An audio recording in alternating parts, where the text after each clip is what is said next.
himself, Lemmy from Motorhead. Was it down to your health? I mean, was it down to your ears, for instance?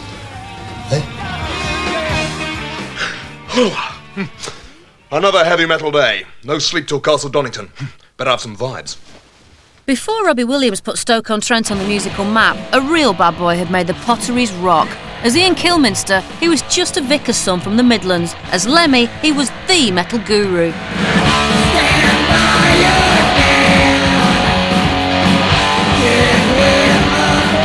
First time I met Lemmy was he was trying to pick up with my girlfriend at the Rainbow, and I came back from the John and he was sitting at my table. My girlfriend was like, "Why did you let him sit here and talk to me?" I said, "Do you know who that was? That was Lemmy." Leathers or jeans, studded belt, big moles all over the face, a bit of beard. He was just heavy metal all over.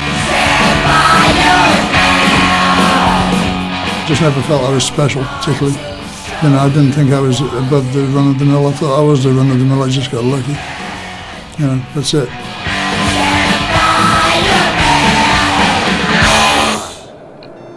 Lemmy became a rock icon with Speed Merchant's Motorhead, but he served his apprenticeship in the early 70s with the original chemically altered crusty collective, Hawkwind. Hawkwind was like a black nightmare, man. We had 5 strobes on the crowd at eye level, doing the slow blink, which is the one that gives you epileptic fits. We used to give people epileptic fits all the time.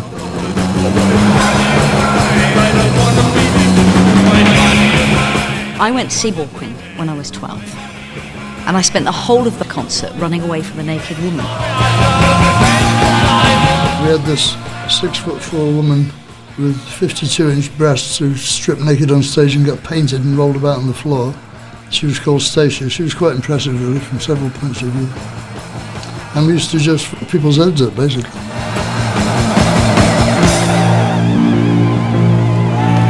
Hawkwind was so underground, they were subterranean. But then, in 1972, the unthinkable happened. They had a hit single. There wasn't that much synthesizer music about then. It was like that thing at the top. It was a combination of synthesizer space stuff and 12-bar rock, which I just thought sounded fantastic.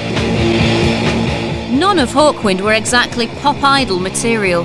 Reluctantly, they let new boy Lemmy handle the vocal chores on Silver Machine. I just took a ride in a silver machine, and I'm still feeling me.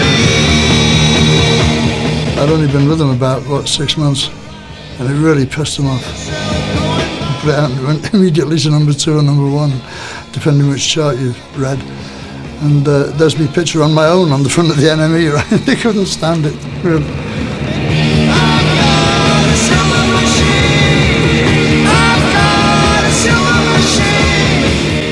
Hawkwind was so peeved with Lemmy's newfound stardom, and for getting busted entering Canada with his luggage full of drugs, that they sacked him. Lemmy took his P45 and his bass guitar and formed an even louder outfit with a delightful new name.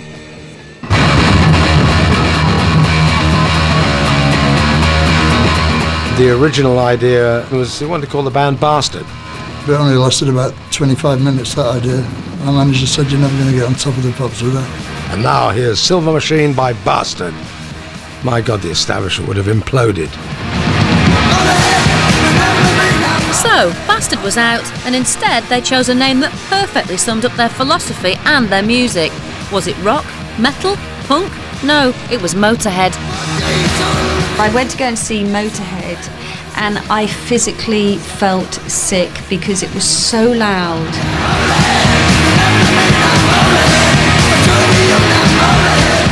Short, sharp, penetrating, and fast.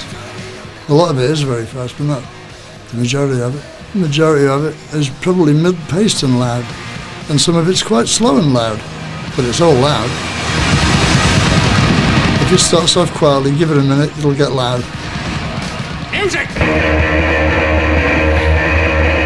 Do you remember Motorhead on the Young Ones?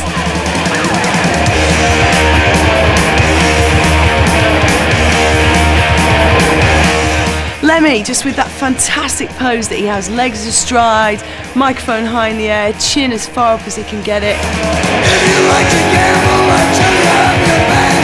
You win some, lose some, it's all the same to me. Ace of Spades was the most brilliant song. I pretty much to today live by that record.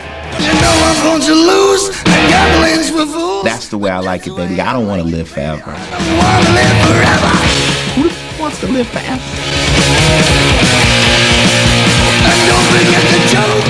If you got a big Corvette Stingray with some big tires, put Ace of Spades on and just see how fast you can go. That's a rock and roll record. It was just brilliant. If there was even a tiny weeny shred of you that thought rock music was uncool, you'd completely change your mind that day you saw Motorhead on the Young Ones, wouldn't you? Filthy Animal Taylor just smashing his drums to bits. The only thing you see, you know it's gonna be the Ace of Spades, the Ace of Spades. Filthy Animal Taylor on drums. I was always enormously impressed with him because he had this big drum kit, of course, and he had all the boom cymbal stands. And the last two were vodka optics. I always thought that was a good idea. Hey!